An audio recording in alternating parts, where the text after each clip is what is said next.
তুমি কি কখনো কোনো অপরিচিত শহর বা গ্রামে হেঁটে এসে হঠাৎ করে অনুভব করেছ যে তুমি এর রাস্তাঘাট ইতিমধ্যেই চেনো, যেন তুমি অনেক আগে থেকেই সেখানে ঘুরে বেরিয়েছ? হয়তো তুমি প্রথমবারের মতো কোনো অপরিচিত ব্যক্তির সাথে দেখা করেছ, তবুও তোমার হৃদয় তোমাকে বলে যে তুমি তাদের যুগ যুগ ধরে চেনো। এই অনুভূতিগুলো হঠাৎ আসে, দ্রুত অদৃশ্য হয়ে যায়, কিন্তু গভীর ছাপ রেখে যায়।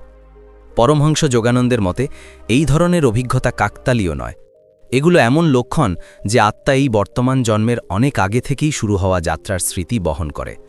বন্ধুরা, আমাদের আত্মা শতাব্দী ধরে ভ্রমণ করেছে। আমরা যাকে জীবন বলি তা একটি বিশাল গল্পের একটি অধ্যায় মাত্র। আজ আমরা সেই লুকানো সংকেতগুলি অন্বেষণ করব, যা ইঙ্গিত দেয় যে তোমার বর্তমান জীবন শুরু নয়, বরং একটি ধারাবাহিকতা। এটি কেবল ধারণার একটি সেট নয়। যোগানন্দ সর্বদা তার শিষ্যদের মনে করিয়ে দিয়েছিলেন যে সত্যকে কেবল বিশ্বাস করা নয়, অনুভব করা উচিত। যোগ এবং ধ্যানের শিক্ষা আমাদের আত্মার চিরন্তন প্রকৃতি অনুভব করার জন্য এবং আমরা একটি দেহের চেয়েও বেশি কিছু তা স্বীকার করার জন্য ভিতরে তাকানোর জন্য আমন্ত্রণ জানায়। তার লেখা এবং বক্তৃতায় পরমহংস যোগানন্দ ব্যাখ্যা করেছিলেন যে আমাদের প্রবণতা, অভ্যাস, প্রতিভা, এমনকি আমাদের ভয়ও ছায়া, পূর্ববর্তী জীবনে আত্মার ওপর অঙ্কিত অভিজ্ঞতা। এই কারণেই একটি শিশু আশ্চর্যজনক প্রতিভা নিয়ে জন্মগ্রহণ করে, যখন অন্যটি কখনো শেখানো ছাড়াই নির্দিষ্ট সংস্কৃতি বা অনুশীলনের প্রতি আকৃষ্ট বোধ করে। আত্মা বীজের মতো ছাপ সঞ্চয় করে এবং যখন সঠিক পরিস্থিতি তৈরি হয় তখন তারা আবার একটি নতুন জীবনে অঙ্কুরিত হয়। এটি মাথায় রেখে আসুন আমরা 10টি শক্তিশালী লক্ষণ দেখি যা আপনার আত্মার অতীত যাত্রার দিকে ইঙ্গিত করে। প্রথম লক্ষণ হল একটি নতুন জায়গায় পরিচিতির অনুভূতি। অনেকেই রিপোর্ট করেন যে যখন তারা প্রথমবারের মতো কোনো শহর, গ্রামাঞ্চল, এমনকি কোনো বিদেশি দেশে ভ্রমণ করেন তখন সবকিছুই অদ্ভুতভাবে পরিচিত মনে হয়। রাস্তাঘাট, ভবন, ভূদৃশ্য, এমনকি বাতাসও বাড়ির অনুভূতি দিতে পারে। কিছু মানুষ কেবল অভ্যন্তরীণ স্মৃতির দ্বারা পরিচালিত মানচিত্র ছাড়াই তাদের পথ খুঁজে পেতে সক্ষম হয়। যোগানন্দ ব্যাখ্যা করেছিলেন যে আত্মা পূর্ববর্তী অভিজ্ঞতা থেকে শক্তির ধারণ ধরে রাখে এবং যখন আমরা একই পরিবেশে ফিরে যাই তখন সেই ধারণগুলি জাগ্রত হয়, যা রহস্যময় অনুভূতি তৈরি করে, যা আমরা déjà vu বলি। দ্বিতীয় লক্ষণ হল অন্য ব্যক্তির সাথে তাৎক্ষণিক বন্ধন। কখনো কখনো আপনি কারোর সাথে দেখা করেন এবং অবিলম্বে স্বাচ্ছন্দ্য বোধ করেন, যেন কখনো বাধা ছিল না। শব্দ প্রবাহিত হয়, সহজে বিশ্বাস স্বাভাবিকভাবেই আসে এবং দীর্ঘ পরিচিতির অনুভূতি আপনাকে ঘিরে থাকে। এটি একটি কার্মিক সংযোগের প্রতিধ্বনি হতে পারে। অতীতে সম্পর্কিত আত্মারা প্রায়শই অসম্পূর্ণ পাঠগুলি সম্পন্ন করার জন্য আবার মিলিত হয়। তা লইভ হোক, বন্ধুত্ব, এমনকি দ্বন্দ্বেরই হোক না কেন। যোগানন্দের মতে এই ধরনের সাক্ষাৎ এলোমেলো নয়, এগুলি বারবার যোগাযোগের মাধ্যমে ভারসাম্য বজায় রাখার এবং শেখার আত্মার বৃহত্তর পরিকল্পনার অংশ। তৃতীয় লক্ষণ হল অস্বাভাবিক ভয় বা আকর্ষণ, যা শৈশব থেকেই শুরু হয়। অনেক শিশু এই জীবনে কখনো কোনো আঘাতমূলক অভিজ্ঞতা না পেয়েও জল, আগুন, অন্ধকার বা উচ্চতায় ভীত হয়। অন্যরা এমন একটি ভাষা, স্থান বা সংস্কৃতির প্রতি তীব্র আকর্ষণ দেখায় যা তারা কখনো অধ্যয়ন করেনি। যোগানন্দ বলেছিলেন যে এই প্রবণতাগুলি অতীত অভিজ্ঞতার প্রতিধ্বনি হতে পারে। সময় এবং স্থান আত্মার কাছে মায়া, এবং যখন পর্দা এক মুহূর্তের জন্য উঠে যায় তখন আপনি এই জন্মের বাইরে থেকে আসা কোনো স্মৃতির আভাস পেতে পারেন। সপ্তম চিহ্ন হল জন্মচিহ্নের রহস্য। অনেক আধ্যাত্মিক ঐতিহ্যে এটি বিশ্বাস করা হয় যে শরীরের চিহ্নগুলি অতীত জীবনের ঘটনাগুলির সাথে যুক্ত হতে পারে। এক অবতারীর একটি দাগ এমন একটি ছাপ রেখে যেতে পারে যা পরবর্তী জীবনে জন্মচিহ্নই হিসেবে পুনরাবির্ভূত হয়। বিজ্ঞান তার নিজস্ব ব্যাখ্যা প্রদান করে, কিন্তু যোগিজ্ঞান এগুলিকে সূক্ষ্মভাবে মনে করিয়ে দেয় যে শরীর নতুন থাকাকালীন আত্মা তার যাত্রা চালিয়ে যায়। প্রতিটি চিহ্ন একটি অকথিত গল্পের ফিসফিস করে বলতে পারে। অষ্টম চিহ্ন হল শক্তিশালী অন্তর্দৃষ্টি। কিছু লোক ঘটনা ঘটার আগেই জিনিসগুলি অনুভব করে। তারা জানে কাকে বিশ্বাস করতে হবে। তারা পরিস্থিতির পূর্বাভাস দেয় অথবা বিশ্লেষণ ছাড়াই সত্যকে স্বীকৃতি দেয়। যোগানন্দ শিখিয়েছিলেন যে অন্তর্দৃষ্টি হল অসংখ্য অভিজ্ঞতা থেকে জন্ম নেওয়া আত্মার সরাসরি উপলব্ধি। এটি কেবল অনুমান নয়, বরং গভীর স্মৃতি থেকে উদ্ভূত জ্ঞান। যখন আত্মা অনেক জীবনের মধ্য দিয়ে ভ্রমণ করে তখন তার স্বাভাবিক বুদ্ধিমত্তা তীক্ষ্ণ হয়ে ওঠে, যা আমাদের যুক্তির বাইরে পরিচালিত করে। নবম চিহ্ন হল হঠাৎ কোনো শিল্প, সংস্কৃতি অথবা এমন কোনো ভাষার প্রতি তীব্র আকর্ষণ যা আপনি কখনো অধ্যয়ন করেননি। আপনি কি কখনো প্রাচীন মন্দির, বিদেশি সঙ্গীত বা দূরবর্তী দেশগুলির প্রতি আকৃষ্ট বোধ করেছেন? কারণ কেন তা না জেনে। পরমহংস যোগানন্দ ব্যাখ্যা করেছেন যে আত্মা তার আগে যা জেনেছে তার সাথে অনুরণিত হয়। এই ধরনের আকর্ষণ এমনকি এই জীবনে আত্মার সম্পর্কে ইঙ্গিত প্রকাশ করতে পারে, আপনাকে আলতো করে অসম্পূর্ণ কাজ বা গভীর শিক্ষার দিকে ঠেলে দেয়। দশম এবং শেষ লক্ষণ হলো একটি অভ্যন্তরীণ অস্থিরতা, যা আপনাকে বড় প্রশ্ন জিজ্ঞাসা করতে বাধ্য করে। শৈশব থেকেই আপনি হয়তো ভেবেছেন যে আমি কে, আমি এখানে কেন, জীবনের আসল উদ্দেশ্য কি। যোগানন্দ এটিকে আত্মার আহ্বান বলেছিলেন। এটি একটি লক্ষণ যে তোমার আত্মার লুকানো ইতিহাসের জানালা হও। তৃতীয় অনুশীলন হল প্রতিটি দিনের শেষে আত্মপ্রতিফলন। যোগানন্দ তার শিষ্যদের তাদের দৈনন্দিন কর্মকাণ্ড এবং প্রতিক্রিয়াগুলির দিকে ফিরে তাকাতে উৎসাহিত করেছিলেন, নিজেদের সমালোচনা না করে বরং তাদের আবেগের মূল বুঝতে। যদি কোনো নির্দিষ্ট ঘটনা রাগ বা ভয়কে উদ্দীপিত করে, তাহলে নিজেকে জিজ্ঞাসা করো কেন। প্রায়শই এই তীব্র প্রতিক্রিয়াগুলি কেবল বর্তমান পরিস্থিতি থেকে আসে না, এগুলি আত্মার দ্বারা বহন করা পুরানো নিদর্শনগুলির সাথে যুক্ত। তোমার আবেগগুলিকে আলতো করে পর্যবেক্ষণ করে তুমি তাদের লুকানো উৎসের সাথে তাদের সম্পর্ক খুঁজে পেতে শুরু করো। এই সহজ রাতের প্রতিফলন ধীরে ধীরে পূর্ববর্তী জীবনের সাথে সংযোগ প্রকাশ করে, যা তোমাকে অতীত এবং বর্তমানকে একত্রিত করে এমন সুতো দেখতে সাহায্য করে। চতুর্থ অনুশীলন হল গভীর শ্বাসপ্রশ্বাস এবং শারীরিক শিথিলতা। শরীর এবং মন ঘনিষ্ঠভাবে সংযুক্ত। যখন শরীর উত্তেজনাপূর্ণ থাকে, যখন মন সূক্ষ্ম অনুভূতির জন্য উন্মুক্ত হতে পারে না। যোগানন্দ স্নায়ুতন্ত্রকে শান্ত করার এবং শক্তির প্রবাহ মুক্ত করার জন্য সহজ শ্বাসপ্রশ্বাসের ব্যায়াম শিখিয়েছিলেন। চুপচাপ বসে পেশি শিথিল করে এবং ধীরে ধীরে এবং গভীরভাবে শ্বাস নেওয়ার মাধ্যমে আপনি অবচেতনকে নিজেকে প্রকাশ করার জন্য জায়গা তৈরি করেন। অনেক সাধক রিপোর্ট করেছেন যে এই ধরনের শিথিল অবস্থার সময় হঠাৎ স্মৃতি বা প্রাণবন্ত দৃশ্যগুলি তাদের সামনে ভেসে ওঠে, এতটাই বাস্তব যে তারা রং, শব্দ, এমনকি সুগন্ধ অনুভব করতে পারে। এই অভিজ্ঞতাগুলি প্রায়শই পূর্ববর্তী জন্মের টুকরো হয়ে ওঠে, যখন শরীর এবং মন স্বাচ্ছন্দ্য বোধ করে। পঞ্চম অনুশীলন হল ক্ষমা, করুণা এবং সেবার মাধ্যমে আপনার কর্মকে শুদ্ধ করা। যোগানন্দের মতে কর্ম হল সেই নিয়ম যা আত্মাকে জীবনব্যাপী আবদ্ধ করে। যদি আপনার হৃদয় বিরক্তি, ক্রোধ বা স্বার্থপরতায় ভারাক্রান্ত হয়, তবে আত্মা মেঘলা থাকে। কিন্তু যখন আপনি অন্যদের ক্ষমা করেন, তখন আপনি নিজেকেও মুক্ত করেন। যখন আপনি দয়ার সাথে কাজ করেন, যখন আপনি পুরস্কারের আশা না করে সেবা করেন, তখন অতীতের কাজের বোঝা হালকা হয়।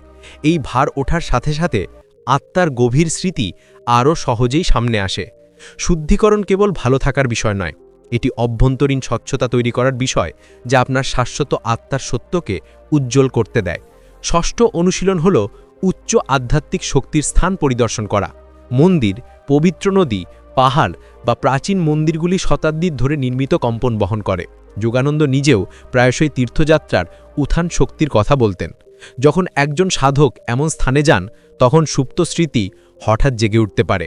আপনি হয়তো কোনো মন্দিরের সামনে দাঁড়িয়ে এক অবর্ণনীয় পরিচিতি অনুভব করতে পারেন, অথবা নদীর ধারে বসে অনুভব করতে পারেন যে আপনি আগেও সেখানে ছিলেন। কখনো কখনো অকারণে চোখের জল। লক্ষ্য হল সেই ঝলকগুলিকে ব্যবহার করে বর্তমানকে আরও বিজ্ঞতার সাথে বাঁচা। প্রতিটি জ্ঞান, প্রতিটি স্বপ্ন, প্রতিটি সেবামূলক কাজ আপনাকে বুঝতে প্রস্তুত করে যে আপনি আসলে কে। যোগানন্দ শিখিয়েছিলেন যে যখন আত্মা শুদ্ধ হয়, তখন জ্ঞান অতীতের ঘটনা স্বাভাবিকভাবেই প্রচেষ্টা ছলায় উদ্ভূত হয়। এটি বিনোদন নয়, বরং রূপান্তর। তাই জ্ঞান অনুশীলন করার সময় আপনার মনকে স্থির এবং আপনার হৃদয় উন্মুক্ত রাখুন। আপনি যখন আপনার স্বপ্নগুলি লিখে রাখবেন, বিশ্বাস করুন যে নিদর্শনগুলি নিজেই প্রকাশ পাবে। আপনি যখন ক্ষমা করবেন, সেবা করবেন এবং ভালোবাসবেন, তখন লক্ষ্য করুন যে জীবনের ওজন কিভাবে হালকা হয়ে উঠবে। আপনি যখন প্রকৃতিতে হাঁটবেন, তার নীরব শিক্ষা শুনুন এবং প্রতিটি অনুশীলনে পরমহংস যোগানন্দের কথা মনে রাখবেন। আপনি একটি মর্ষদেহ বা অস্থির মন নন, বরং একটি কালজয়ী যাত্রায় একজন অমর আত্মা। পরমহংস যোগানন্দ ব্যাখ্যা করেছিলেন যে অতীতের ঝলক গন্তব্য নয়, তারা একটি বৃহত্তর রূপান্তরের দিকে এগিয়ে যাওয়ার পাথর। পূর্ববর্তী জীবন সম্পর্কে জানার আসল উদ্দেশ্য কৌতূহল নয়, বরং জাগরণ। যখন আত্মা তার চিরন্তন যাত্রা অনুভব করতে শুরু করে, তখন জীবন গভীরভাবে পরিবর্তিত হয়। এই পরিবর্তনগুলি সর্বদা বাইরে থেকে নাটকীয় হয় না, তবে তারা আপনার চিন্তাভাবনা, আপনার অনুভূতি এবং বিশ্বের সাথে আপনার সম্পর্ককে পুনর্নির্মাণ করে। প্রথম রূপান্তর হল কর্মের একটি নতুন উপলব্ধি। আপনি ঘটনাগুলিকে কাকতালীয় বলে ভেবেছিলেন বা আপনার সংগ্রামের জন্য অন্যদের দোষারোপ করেছিলেন, কিন্তু যখনই আপনি এই অতীতের ঝলক দেখা শুরু করেন, তখন জ্যোতিটি দেখতে পারেন।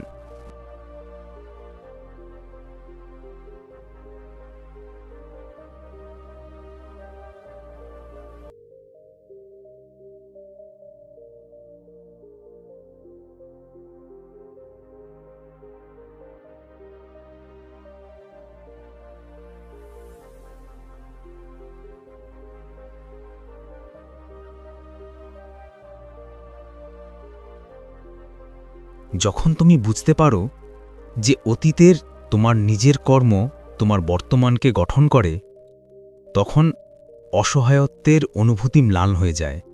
তুমি বুঝতে পারো যে জীবন তোমার সাথে নয়, বরং তোমার মাধ্যমেই ঘটছে। যোগানন্দ শিখিয়েছিলেন যে প্রতিটি চিন্তাভাবনা এবং কাজ এমন শক্তি তৈরি করে যা সময়ের সাথে সাথে ফিরে আসে। এই সচেতনতার সাথে অভিযোগ কমে যায় এবং তুমি দায়িত্ব গ্রহণ করতে শুরু করো। এটি জীবনকে ভারী করে না, বিপরীতে এটি তোমাকে আরও শক্তিশালী করে তোলে, কারণ তুমি জানো যে তোমার ভবিষ্যৎ তোমার হাতে। দ্বিতীয় রূপান্তর হল ক্ষমার বৃদ্ধি। যখন তুমি মনে করো যে তুমিও অতীত জন্মেছ এবং অন্যরা হয়তো তাদের নিজস্ব কর্মের পাঠের মধ্যে দিয়ে কাজ করছে, তখন স্বাভাবিকভাবেই করুণা জাগে। তুমি আর ক্ষোভ বহন করো না। এত দৃঢ়ভাবে তুমি প্রতিটি ব্যক্তিকে এমন একটি আত্মা হিসেবে দেখতে শুরু করো যে তুমি যেমন শিখতে এবং বিকশিত হতে সংগ্রাম করছ। ক্ষমা করা ক্ষতিকারক আচরণকে ক্ষমা করার বিষয় নয়, বরং নিজেকে ক্রোধের শৃঙ্খল থেকে মুক্ত করার বিষয়। যোগানন্দ ব্যাখ্যা করেছিলেন যে ক্ষমা হৃদয়কে হালকা করে এবং উচ্চতর চেতনার জন্য শক্তি প্রকাশ করে। যখন তুমি ক্ষমা করো, তখন তুমি যেখানে একবার আপনি প্রতিটি চ্যালেঞ্জের বিরুদ্ধে লড়াই করতে পেরেছিলেন, এখন আপনি বুঝতে পেরেছেন যে অসুবিধাগুলি আত্মার প্রশিক্ষণের অংশ। ব্যর্থতা, ক্ষতি, বিলম্ব এগুলি শাস্তি নয়, বরং শিক্ষা। আপনি জীবনের সাথে এত তীব্রভাবে লড়াই করা বন্ধ করেন। পরিবর্তে আপনি ধৈর্যের সাথে প্রতিটি পরিস্থিতির মুখোমুখি হন। এই গ্রহণযোগ্যতা আপনাকে নিষ্ক্রিয় করে না, এটি আপনাকে স্থির করে তোলে। যোগানন্দ শিখিয়েছিলেন যে আত্মা অমর এবং পরিবর্তন দ্বারা অটল। যখন আপনি এটি মনে রাখেন, ভয় কমে যায়। আপনি শান্ত সাহসের সাথে বাঁচতে শুরু করেন, জেনে যে প্রতিটি ঝড়ের পিছনে আত্মা অস্পৃশ্য থাকে। নবম রূপান্তর হল জীবনের প্রতি কৃতজ্ঞতা। নিজেই যখন তুমি বুঝতে পারো যে আত্মা কত জন্মের মধ্য দিয়ে গেছে, তখন এই বর্তমান জীবন একটি বিরল উপহার হিসেবে দেখা দেয়। প্রতিটি সূর্যোদয় মূল্যবান মনে হয়, প্রতিটি সম্পর্ক একটি আশীর্বাদ, প্রতিটি নিঃশ্বাস একটি অলৌকিক ঘটনা। কৃতজ্ঞতা তোমাকে ইতিবাচক শক্তিতে ভরিয়ে দেয়। ছোট ছোট বিরক্তি আর তোমাকে বিরক্ত করে না। তুমি প্রতিটি দিনকে শেখার, দেওয়ার, বেড়ে ওঠার সুযোগ হিসেবে বাঁচো। যোগানন্দ বলেছিলেন যে কৃতজ্ঞতা হল প্রাচুর্যের খোলা দরজা, কারণ একটি কৃতজ্ঞ হৃদয় মহাবিশ্বের আনন্দের সাথে সামঞ্জস্যপূর্ণ। দশম রূপান্তর হল উদ্দেশ্যের স্পষ্টতা। আত্মা জাগ্রত হওয়ার সাথে সাথে তুমি বুঝতে শুরু করো যে তুমি এখানে কেন।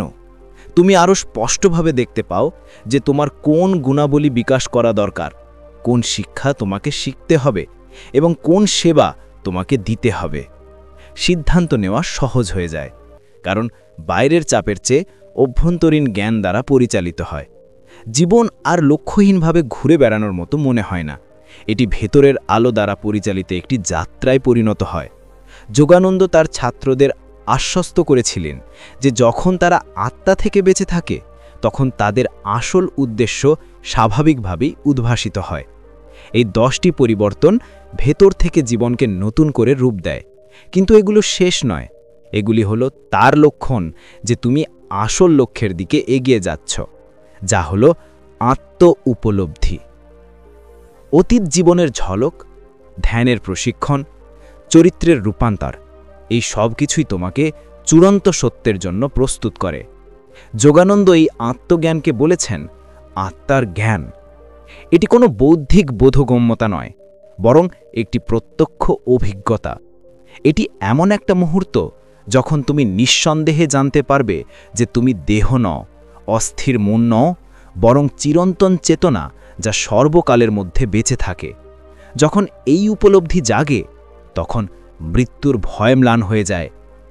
মৃত্যুকে শেষ হিসেবে দেখা হয় না, বরং একটি দরজা হিসেবে দেখা হয় আত্মার পোশাক পরিবর্তনের জন্য।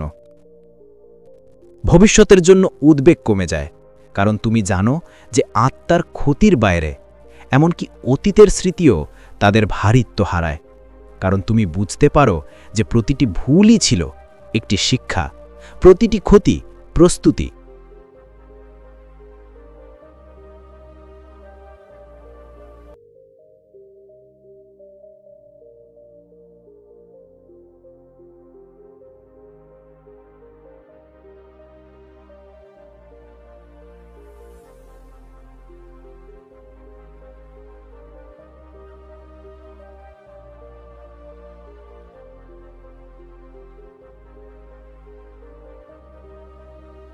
তো ব্যাখ্যা করেছিলেন যে এই অবস্থায় আত্মা প্রকৃত স্বাধীনতা অনুভব করে। অহংকার যা চায় তা করার স্বাধীনতা নয়, বরং ভয়, মোহ এবং বন্ধন থেকে মুক্তি। এই উপলব্ধির সবচেয়ে বড় লক্ষণ হল শান্তি। পরিস্থিতির ওপর নির্ভরশীল ভঙ্গুর শান্তি নয়, বরং যাই ঘটুক না কেন গভীর শান্তি, যা স্থায়ী হয়। এই শান্তি আপনার চারপাশের সকলের সাথে বাহ্যিকভাবে বিকিরণ করে। মানুষ হয়তো জানে না কেন, কিন্তু তোমার উপস্থিতিতে তারা উজ্জীবিত বোধ করে। তোমার জীবন আধ্যাত্মিক সত্যের জীবন্ত উদাহরণ হয়ে ওঠে। যোগানন্দ নিজেই এই শান্তি বিকিরণ করেছিলেন এবং তাঁর শিষ্যরা প্রায়শই বলতেন যে তাঁর কাছে থাকা সূর্যের আলোয় বসার মতো।